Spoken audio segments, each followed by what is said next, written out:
I always believed that family was synonymous with home, with safety. I grew up hearing that my relatives would always be there for me. My mother used to say that blood ties never break. So when I received the call from my Aunt Susan one seemingly peaceful Saturday morning, I couldn't imagine that this small act would unleash a storm in my life. The phone rang, and seeing her name on the display, I answered with a still sleepy voice. At first, I thought she wanted to confirm a cake recipe or ask about my last trip. Aunt Susan was famous for liking to talk about any trivial subject. But that morning, she spoke in a way I had never heard before, as if she were afraid to tell me something. "Casey dear, have you received Thomas's wedding invitation yet?" she asked cautiously. The mention of the wedding woke me up completely. Thomas was my favorite cousin, almost a brother, and I knew that his big day was approaching. Until then, all I had heard were rumors about the party being huge and highly anticipated by the family. "Actually, no," I replied, putting my hand to my forehead. "But I imagine the invitation should arrive any moment. I'm not anxious since I'm practically confirmed, right?" On the other end, I heard a tense sigh. That's what I needed to talk about. I'm looking at the guest list here because Thomas's mother asked me for help with party details. And Casey, your name doesn't appear anywhere. Neither does Emerson's. For a second, I thought it was some kind of bad joke.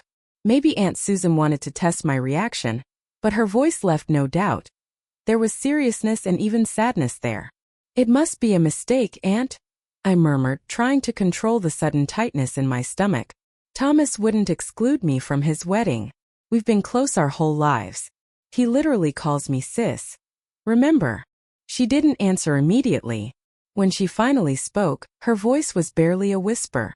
"I also think it's very strange, but in recent conversations I noticed that some family members were avoiding mentioning you, as if they wanted to keep this subject off the radar. I can't explain it. I just wanted you to know before you found out some other way. If I was sleepy before, now my whole body was shaking with the adrenaline rush." I thanked Aunt Susan, almost speechless, hung up the phone, and stood still for a few moments, staring into nothing. How could I not be on my own cousin's guest list? In my mind, childhood memories swirled.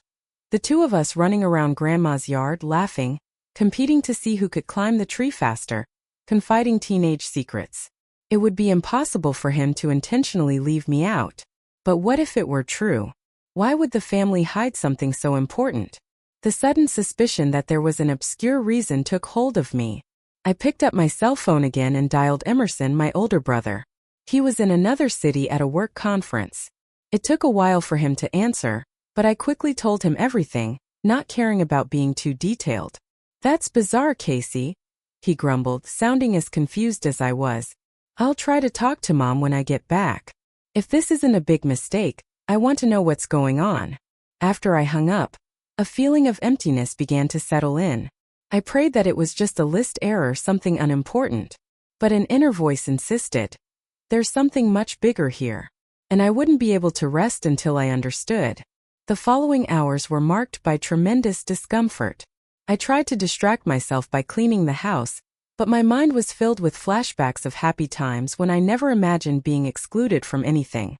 In my head, Thomas and I had always been like siblings, sharing confidences since childhood. The distance in time, he was now almost 30 years old, I was 27, never diminished our affection. In an attempt to find a simple answer, I opened my laptop and went straight to social media. I searched his profile, which was usually full of photos of family events. In recent months, there had been posts about the wedding preparations, tables of floral arrangements, color palettes, even the announcement of some groomsmen. Strangely, no mention of me. There wasn't even a "Casey, I'm looking forward to seeing you on the big day" in the comments. As I read, a weight settled in my chest. The feeling of being deliberately forgotten was annoying, but it also piqued my curiosity. It didn't make sense. If Thomas had any friction with me, why had he never said anything? Why hadn't he called me? Why hadn't he mentioned anything during recent birthdays or family gatherings? I began to feel like I was in a kind of puzzle, where someone had removed crucial pieces so that I couldn't finish the picture. And each missing piece seemed to scream that this exclusion had more to do with secrets, and less with a simple tantrum. I remembered how much Emerson and I were partners. When we were kids, we did everything together. But there were moments, especially after adolescence arrived, When I noticed a certain distance from our mother, she would become quieter when we were around, as if there was something she didn't want to share. I always attributed this to mourning our father, who had passed away when I was 10, but now I was reconsidering everything. Could there be another reason for her introspective way? Then a flash came to mind. Maybe there's some kind of feud between the families that I wasn't aware of? However, I didn't remember any serious case. The most that existed were some typical gossip from older uncles, but nothing so serious that it would justify a cut from the wedding list.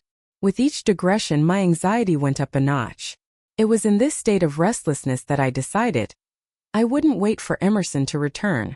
If something strange was going on, I would investigate it myself. I would go after the old photo albums, the official family group we had on our cell phones. I would pull conversations with distant relatives. Someone should have a concrete clue as to why my name had simply been erased from the celebration. Before going through albums, I tried another way. I sent a direct message to Thomas himself. Something simple. Hey cousin, I'm so happy that your big day is coming up. I was just confused because I didn't receive an invitation. Can I help with anything? How are the preparations going? I waited for a response that would relieve me. Of course, Casey, sorry, it was a mistake. Give me your address. But nothing came. The system marked the message as seen but not answered. That really got to me. It was there that I had confirmation that it wasn't just a mere mistake. He had seen my message and even so had preferred silence. I felt betrayed, confused, and worse, powerless, as I had no idea why. It could be something completely unrelated to me, but it still hurt to see someone I loved ignore me. Not knowing who to turn to, I remembered an old childhood friend, Rachel, who was close to some of my cousins. I called her. Rachel was practical, without beating around the bush. Casey, I was also surprised. I asked your mother if you guys were going to attend, and she evaded the subject, said she preferred not to talk about it. I confess I found it very strange. I feel like it's not my place to get involved, but if you want my opinion, I believe she knows why. How do you mean my mother evaded the subject? My voice failed in the question. She simply said something like, let's see if things get resolved by then, and changed the subject. That doesn't make sense, Rach. I murmured, feeling a growing discomfort. Why would she be hiding something from me? Rachel remained silent for a few seconds before answering. I'm sorry to say this, but I think you need to question her directly. There's some tension in the air, and I can't say if it's about you or Emerson, but the family is acting weird. Maybe it's time to clear everything up. I thanked Rachel for her honesty and hung up. My head was spinning. I didn't like confrontations and avoided this kind of hard conversation with my mother, but this was unbearable. I needed, at the very least, to ask her why she seemed to be avoiding me. However, when I called, the phone just rang. I sent messages and I was also ignored. It seemed like everyone had disappeared or entered into a pact of silence. This indifference or blocking suffocated me. Instead of containing myself, I decided to take a radical approach. I would get in the car and go to my parents' house without warning to demand answers. I had the hope that, seeing me in person, my mother wouldn't be able to run away. But fate sometimes acts ironically. When I already had my bag in my hand and the car keys, the cell phone rang again. It was my Aunt Susan, the same one who had alerted me to the disappearance of my name from the list. Casey, meet me at the cafe on the corner of Garibaldi Avenue now, please. Her voice sounded apprehensive. There's something you need to know before you look for your mother.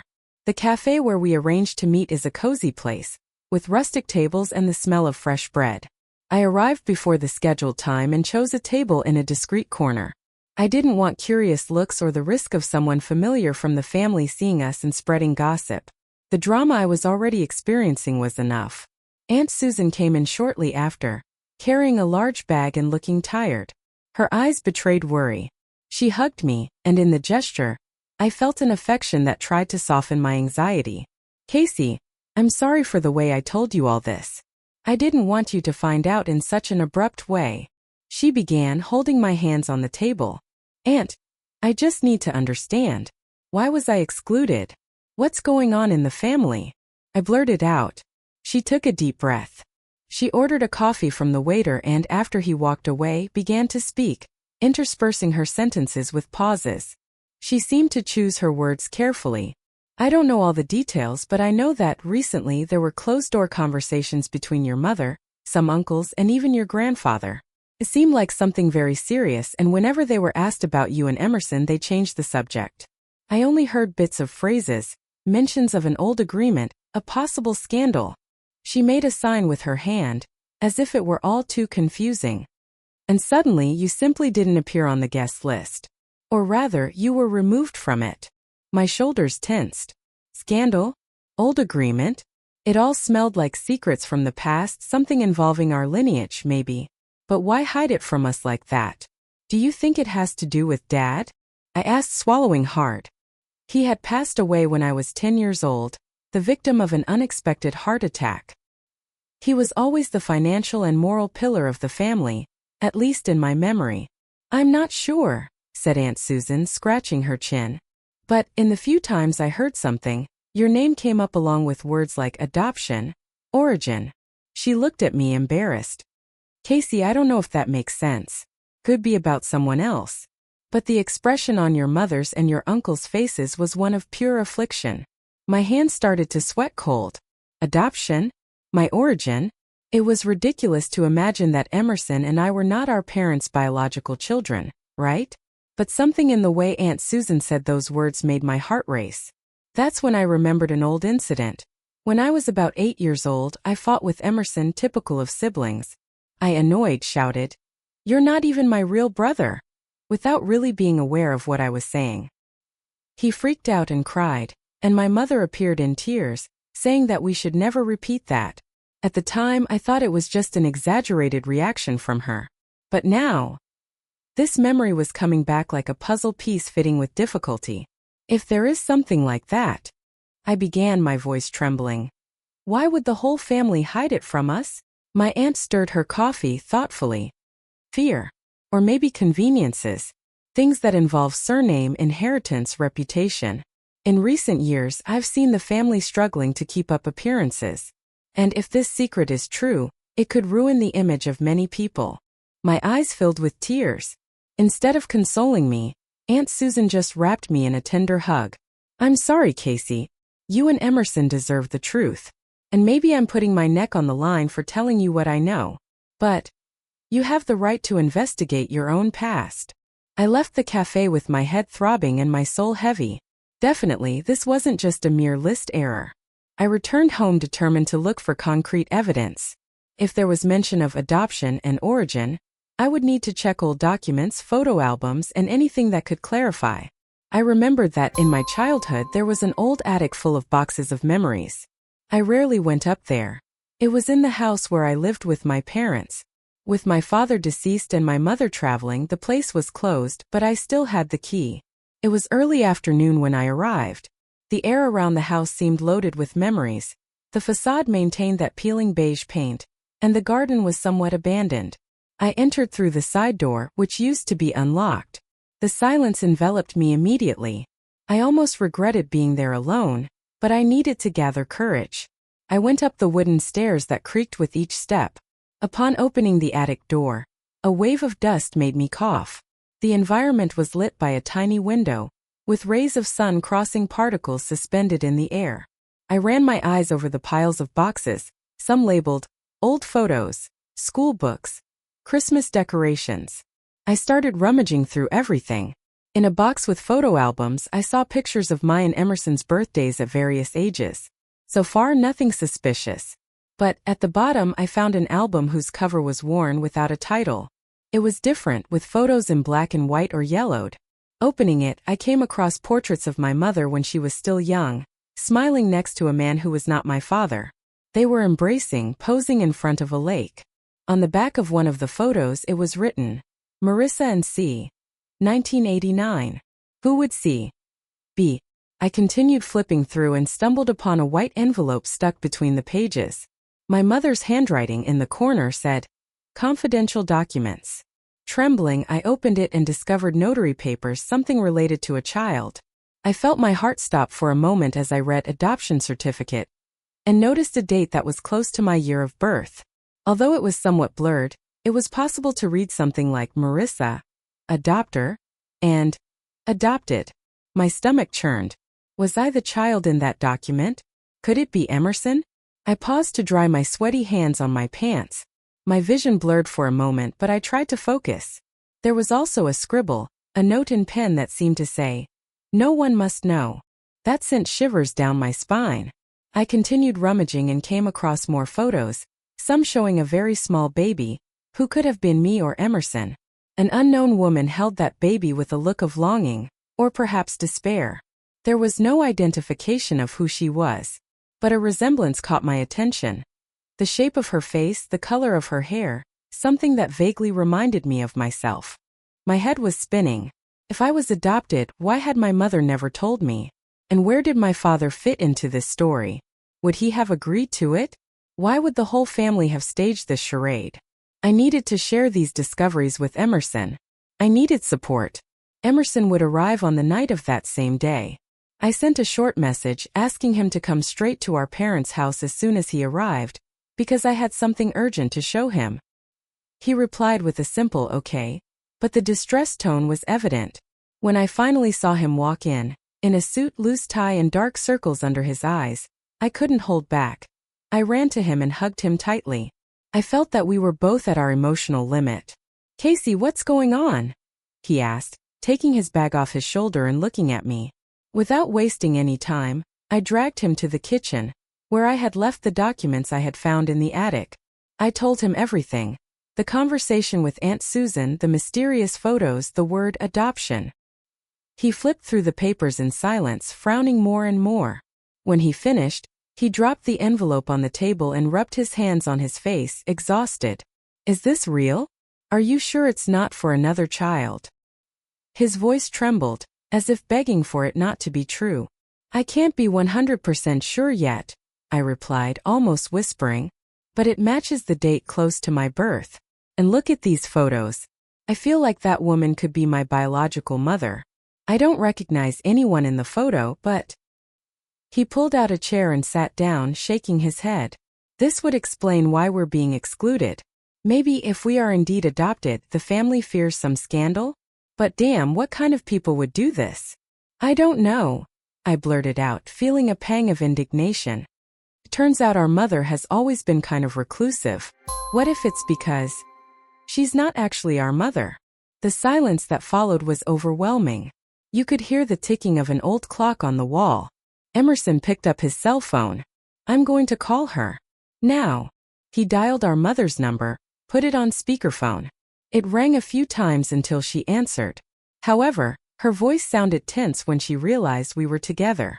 "Hi, my children. What is it?" "I was busy." "Mom, we need to talk," Emerson said coldly. "We're at the house and we found documents that leave us with too many questions." On the other side, silence. I could almost hear her uneven breathing. "Boys, I can't talk now. I'm at an appointment."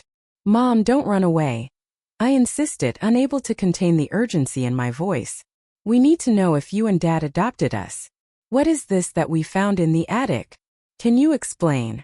She took a few seconds to respond, and I felt my heart pounding in my chest. "Tomorrow. In the afternoon. I'll go there and clarify everything, but please don't jump to conclusions." She hung up abruptly before we could respond. I looked at Emerson, who was gripping his cell phone tightly.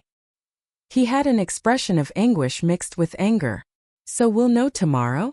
I murmured, trying to hold back tears. "Tomorrow we'll know if our whole life has been a lie," he replied bitterly. The night passed sleeplessly. Emerson and I stayed in the old house, unable to return to our own apartments. There was something symbolic about waiting for our mother there, surrounded by childhood memories, although now we questioned whether those memories made sense. I walked through the house observing dusty photo frames, me hugging my dad, Emerson blowing out birthday candles, our mother smiling. What was real in all of this? To try to pass the time, we both recalled passages from our childhood, trying to fish for any sign that we did not belong to that family. Curiously, we remembered instances where older family members would talk about how Casey and Emerson were too calm to be Marissa's children, or how they don't have the traits of the paternal side. At the time it sounded like a joke, but now it took on disturbing contours. Amidst this turmoil, we began to talk about why Thomas and the others had decided to erase us from the wedding. Perhaps it was to avoid comments, or they feared that, reunited with distant relatives, some truth would come to light. After all, at these large family events, there is always someone who talks too much. The simple risk of the secret leaking could be the reason they were trying to keep us away. That made my stomach churn with indignation. When day finally broke, we decided to make coffee.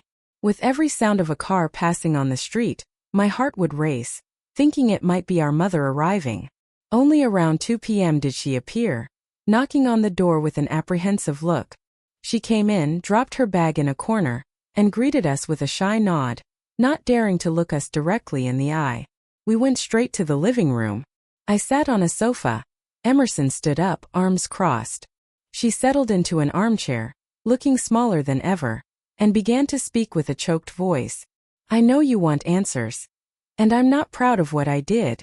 But please understand that everything was to protect you. Protect us from what? My brother exploded, interrupting. From knowing our true origin? What kind of nonsense is that? She moved her hands nervously. First of all, you need to know that your father was a wonderful man, but he also agreed to the deal because he thought it would be for the best. You were so small. My heart tightened with each word. Mom, just say it, I begged. Then, sobbing, she began to explain. We were not her biological children. There had been a complicated situation, involving her sister, who became pregnant early and could not take care of the children. My official father was already sick at the time, but because he loved my mother and wanted to start a family, he agreed to register the 2 children as his own. That way, we would avoid being sent for public adoption, risking being separated. It was too much information to digest. While she spoke, cried, and repeated that she loved us, Emerson and I exchanged incredulous glances. Our biological mother, according to her, had disappeared off the map and did not want problems. The family then had decided to protect everyone's reputation. This involved legal agreements so that our names would appear as if we were the children of the couple Marissa and Leonardo. But why didn't you tell us before? I shouted, feeling the anger overflowing. Why wait for us to find out like this through the cracks, instead of having an honest conversation? She broke down in convulsive tears, repeating that she was afraid of losing us, that she thought the truth would turn us against her. Emerson pressed his temples, trying to remain calm. And Thomas? Why did he and the others in the family exclude us? I asked, my voice faltering. They knew that part of the family, including your grandmother, doesn't want this subject exposed. They fear gossip. They think it would be a scandal if, in the middle of the wedding, someone brought up the story that you are someone else's children. So they decided to avoid risks. She lowered her gaze, as if ashamed to admit that. My adoptive mother, or aunt, I don't know what to call her now, tried to convince us that everything had been done out of love and protection. However, I felt deeply betrayed. After all, it was a unilateral choice, which deprived us of the right to know our true history and our biological mother. The information we heard was so intense that we spent more than 3 hours talking, shouting, and crying, trying to piece together each fragment. We found out that our biological mother had disappeared after a bad fight with the family. There were even suspicions that she had gone to another country, but no one was sure. The grandmother, it seems, had always opposed her taking the babies, and that would have caused major rifts. My adoptive mother, it was still strange to call her that, insisted on saying that she had become fond of me and Emerson from the moment she held us in her arms, and that, if she was sometimes distant, it was because she was afraid that one day the truth would emerge and cause us pain. I could only think, it's not that it would cause us pain. It's that it's already causing it. When our mother, exhausted, left, Emerson and I were left in the living room, staring into nothingness. Neither of us knew how to process everything. The silence weighed like lead until he said, "We need to talk to Thomas, even if it's just to demand explanations. It's not fair to exclude us like this, as if we were a problem that needs to be swept under the rug." I nodded. I felt a mixture of pain and determination. The silence that followed was cold and long. She finally murmured that she hoped for my understanding, and that if I didn't want to ruin my relationship with the family, I shouldn't take the matter public. She asked that we keep up appearances and gave me a fancy boxed gift, as if she could buy my silence. I refused, seeing it as a symbolic gesture of emotional bribery. When I left, my stomach ached with revolt. I told Emerson what had happened, and he was even more outraged. He suggested we do something to expose everything on the wedding day, but I didn't know if I wanted to participate in such a scene. It was enough that I had been formally excluded. I just wanted peace. Saturday of Thomas's wedding arrived. On social media, photos of guests getting ready were popping up. Stories of elegant relatives smiling were arriving. I watched it all with a strange serenity mixed with pain. The family preferred to keep away anyone who could taint the perfect night. I was overcome by a bittersweet feeling, something between resentment and relief at not being there, pretending a non-existent normalcy. Emerson called me in the morning. "Do you think we should show up as a surprise?" "No." I sighed. "I don't want to ruin anything, and honestly, I don't want to be where I'm not wanted. We've already done what we could to try to talk." He agreed, even though he was dissatisfied. We ended up making plans to meet at the end of the day for coffee and talk about our next steps. We needed to decide how we would deal with the family from then on. After all, whatever our origin, we had the right to live without being held hostage by secrets. I spent the afternoon fondly remembering the good times I had with Thomas, trying not to hold a grudge. The phone was silent, without messages from relatives. Everyone was engrossed in the event of the year. When night fell, Emerson and I met at a cozy cafe. The ambience had warm lighting and soft music. He hugged me tightly. "You know, I thought I'd be angrier today, but I feel a strange sense of tranquility." He gave a half smile. "I think it's the relief of not participating in a charade," I commented. We sat down and chatted about our lives, our jobs, dreams we had put aside. It was curious how for so long we lived under the shadow of this secret without knowing it, and now we felt freer even while carrying an open wound. The morning after the wedding, my cell phone woke me up with several notifications. Messages from distant people asking if I was okay if there had been a fight. Apparently, my and Emerson's absence had been noticed. One or two cousins, not so close, fired questions. "Did you guys fight with the family? Did something serious happen?" I answered generically, saying that I hadn't been invited and that, in the near future, I would explain what had happened. I didn't want to air dirty laundry on social media. I also received a discreet message from Thomas, saying that the party had been beautiful and that he hoped to be able to talk to me calmly soon. Around noon, a package arrived at my house. To my surprise, it had an unknown sender. I opened it and found a brown envelope containing old papers and a brief letter. "Casey, I know you are looking for answers. I cannot identify myself, but these documents may help close the gaps about your biological mother. She tried to make contact years ago. She was prevented. I'm sorry for everything." That chilled my blood. Who could it be? There were copies of hospital records that indicated a birth in 1994, with the name of the woman who, theoretically, would be my mother. Her name was Caroline R. The note said that she had complications, needed medical care, and soon after, she left the hospital, disappearing. An observation indicated that 2 babies were mentioned, me and Emerson presumably, but there was no record of her whereabouts after that. I felt dizzy. So Caroline was the woman who appeared in the yellowed photos? Was she related to my adoptive mother?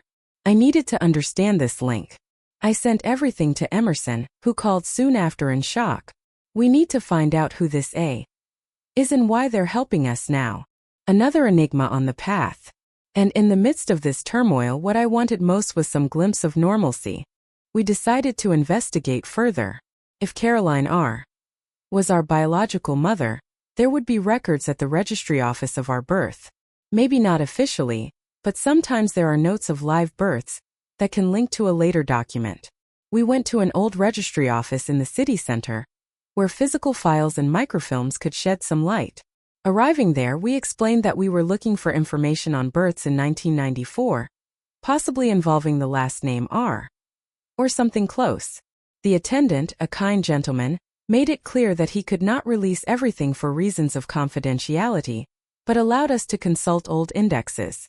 It was hours of research going through dusty files. Emerson opened drawers, while I wrote down in a notepad anything that seemed remotely related. At one point we came across a mention of Caroline Rodriguez, an approximate date of our birth. But the record did not conclude with the parentage of the babies. It seemed to have been suspended or transferred to another registry office. The employee, curious about our persistence, approached.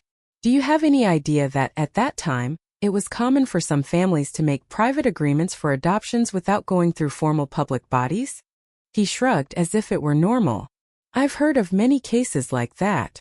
That confirmed our suspicions. The adoption could have been done through a shortcut, without many official records, to maintain secrecy. The frustration increased, but at least we understood better why there was no clear paperwork. We left the registry office exhausted, feeling that the hole was deeper than we imagined. Even so, something in us burned with a desire to continue. What did Caroline feel when she was prevented from staying with us? Had she been coerced? Had she chosen to disappear? My mind was buzzing with unanswered questions. In the following days, Emerson decided to confront our adoptive mother, Marissa, again, asking for more details about Caroline. I insisted on participating, but he thought it was better to go alone, believing that she would speak more openly without my presence. My mother still felt very guilty in front of me. He came back with news. According to her, Caroline and Marissa were sisters on their father's side. They never got along, and Caroline's pregnancy was a scandal in the family because she was very young and didn't want to reveal the identity of the biological father. When she gave birth to twins, the maternal grandmother practically forced Caroline to give them to Marissa, who was married and could offer stability. The problem is that Caroline revolted and tried to get the babies back, but the family united to keep her away, claiming that she had neither the emotional nor financial conditions to raise them. From what Mom said, Emerson reported, Caroline spent months trying to see us, but she was blocked at every attempt, until she disappeared without leaving a trace. No one in the family wanted to allow her to keep in touch. It was a nasty fight. In the end, everyone swore to keep the secret, saying that we should never know. I had a lump in my throat. So my biological mother was, in practice, excluded from the family and from us. I internally repudiated the grandmother I never really had, for making such a cruel decision. I felt sorry for Caroline, imagining the pain of being separated from her children. A tightness took over my chest and I cried. Emerson put his arm around my shoulders. We're going to keep looking for her, Casey. If she's alive somewhere, I think we can reestablish contact. It's our decision now. Tired of waiting for the scraps of information that the family gave us, we decided to take a proactive attitude. We decided to write an open letter to all close relatives, including uncles, cousins, and even the grandmother. In it we stated that we discovered our informal adoption, that we understood the alleged reasons, but disagreed with the way they deceived us, that we deserved respect and space to seek our origins, that we would not cover up any shameful secret, because we were not to blame for anything. We sent this letter by email and to the family's message group, so that no one could claim ignorance. The reaction was immediate. Some reacted empathetically, saying they had no idea how much this affected us. Others were furious, accusing us of exposing internal problems. An uncle even said that we were destroying decades of peace. But what peace? For me, it was a false peace, sustained by lies and manipulations. And I could no longer be complicit in it. I needed to be true to myself. Emerson, in turn, remained firm, arguing rationally. It was a shock for the family to realize that we could no longer be silenced with excuses. Thomas was one of the few who sent a message of support, saying that he understood and respected our pain. He apologized again and said that if we needed anything, he was willing to help. It was a small relief in the midst of the chaos. The grandmother, obviously, ignored our letter. And the mother, Marissa, preferred not to comment publicly, but sent us a private message saying that she would accept everything we decided, as she was tired of lies. I confess that this moved me, although it still hurt a lot to trust her. Weeks passed, and our search for Caroline intensified. We contacted a private investigator, something that seemed like an exaggeration, but we had no other option to locate someone who had disappeared more than 20 years ago. We gave him the few clues we had gathered: name, approximate date of birth, registry offices where the family might have records, etc. The detective, whose last name was Navarro, assured us that he would try to search databases, social media, and public bodies. Meanwhile, we continued our lives as best we could. I continued in my job, but it was difficult to concentrate. Emerson started having insomnia attacks. We supported each other. From time to time we met with Aunt Susan, who among everyone was the most understanding and always said, "Do what your hearts tell you. You have that right." The family, on the other hand, plunged into a climate of unease. Some relatives cut off contact. Others tried to maintain normalcy, but the tension was noticeable. I tried not to blame myself for it. After all, we were not the ones who created this colossal lie. We just discovered it. One day Navarro called me, saying he had located a trace of Caroline in records from a psychiatric clinic, dated almost 10 years ago. She had been briefly hospitalized according to the files, but had escaped after a few days. It was not the news I was hoping for. It suggested that she might have faced mental problems. Still, it was a concrete piece of information. Maybe Caroline was alive, maybe not. But I needed to know the truth even if it was hard. While we waited for more news from the detective, I tried to resume some normalcy. I went to parties with friends, exercised, read books. But when night fell, the question persisted. Who am I? I no longer recognized the baby albums that flaunted Mom, Dad, and me. It seemed like I was watching a movie, and those people were characters, not my real family. Emerson and I talked a lot about it. He felt betrayed, but at the same time, he had a certain affection for Marissa, because he knew that she took care of us with love.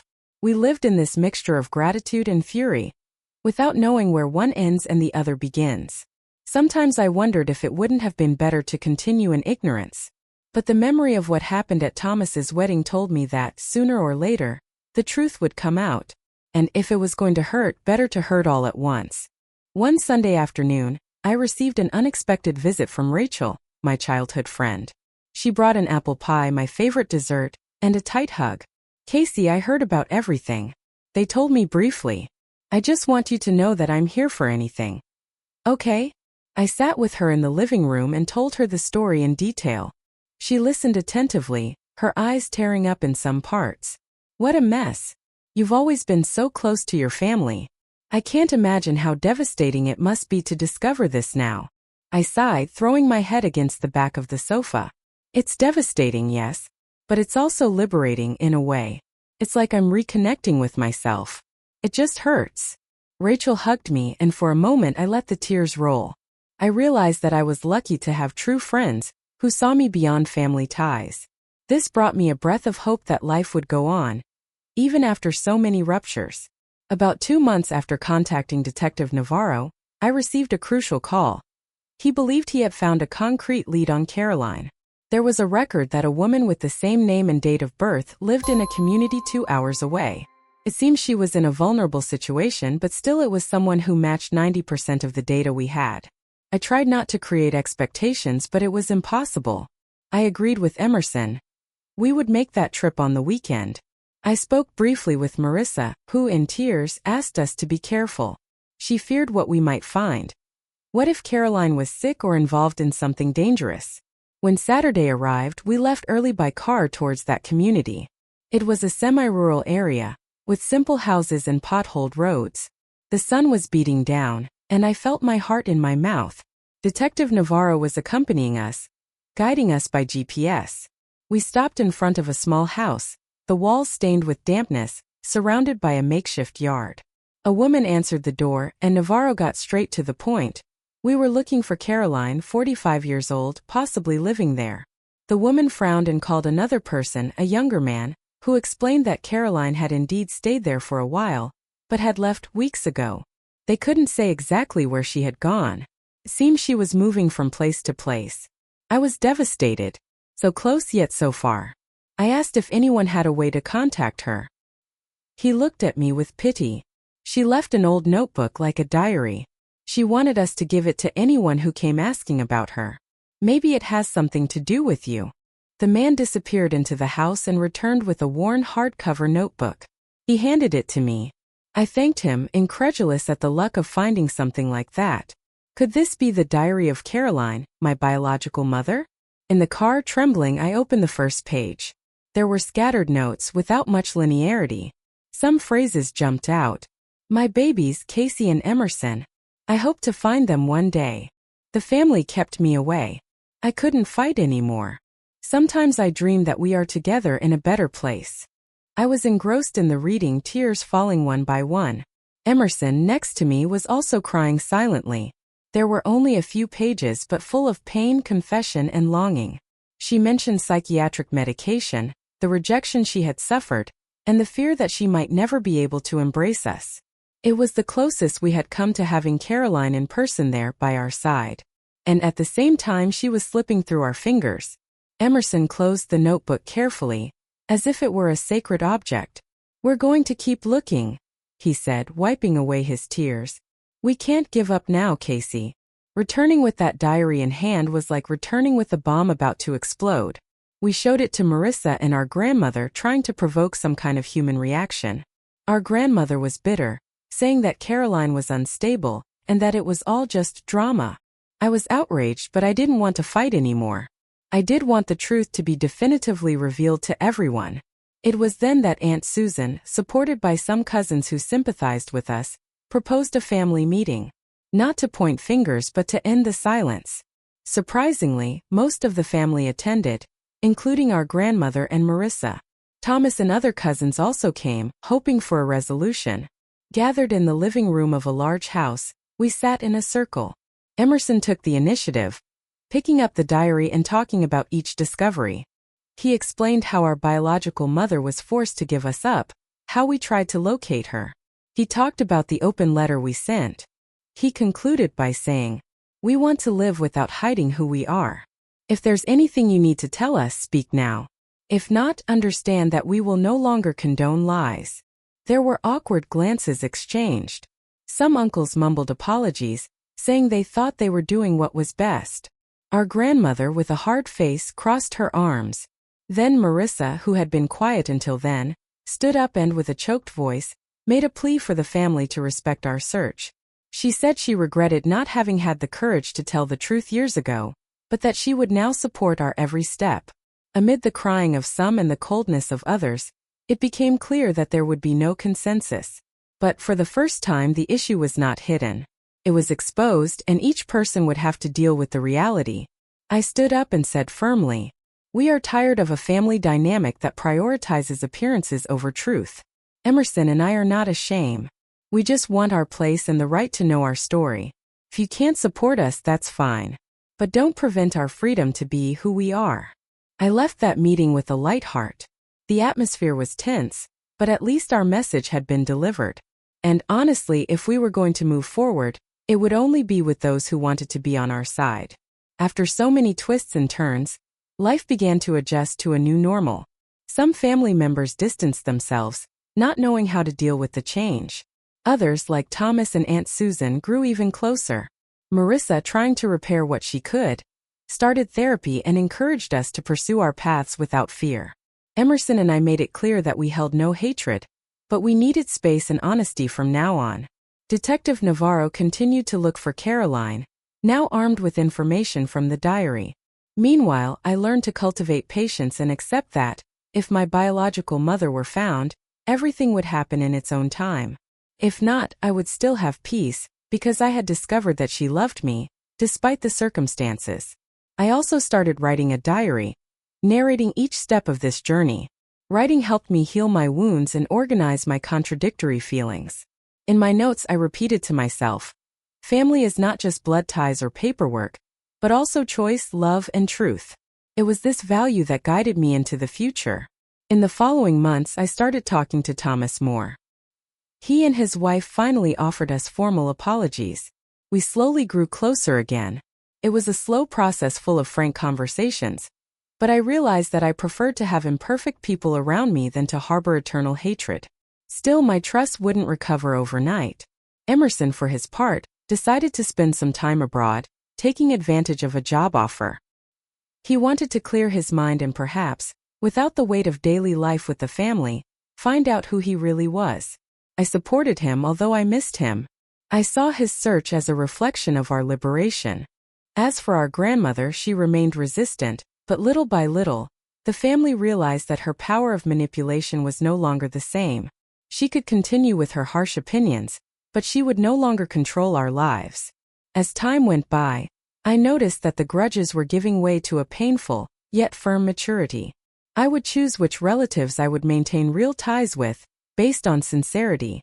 I would no longer be afraid to confront lies. And every day I felt closer to myself, rebuilding my identity with the fragments I discovered in the attic, in the documents, and especially in Caroline's diary.